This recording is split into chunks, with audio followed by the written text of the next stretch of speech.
Bugun sizlar bilan baqlajonli tort tayyorlaymiz. Bizga bunda baqlajonni qirg'ichdan chiqarilgani kerak bo'ladi va tuxumga aralashtirib, 3 ta tuxum bilan un aralashtirib olamiz. Yaxshilab aralashtiramiz va skorotkada tekis qilib yoyib, orqa oldini chappa qilib o'girib pishirib olamiz.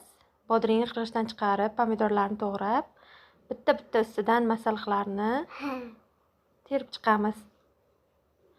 Baqlajonni pishirib olganimizni ustidan qavatma-qavat joylashtiramiz. Mayonezni surtib, ustidan qavatiga bodring, pomidorlarni terib chiqib, yana ustida bodring qirg'ichdan chiqarib yoki qo'lga to'g'rab qo'yamiz.